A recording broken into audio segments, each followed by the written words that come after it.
மக்களே, இப்போதான் கவினும் சுமனும் match விளாட்றாங்க. Kabaddi match விளாட்றாங்க. யார் ஜெயிக்கிறான்னு பார்ப்போம் வாங்க.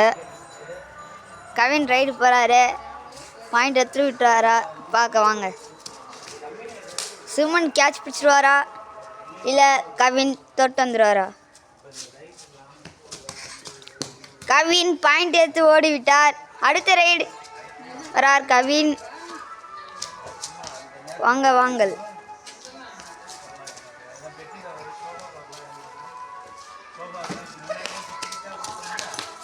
கவின் இந்த முறையும் பாயிண்ட் எடுத்து விட்டார்.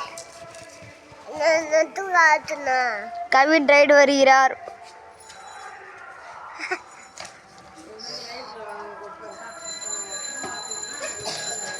கவின் இந்த முறையும் பாயிண்ட் எடுத்து விட்டார் வெற்றிகரமாக.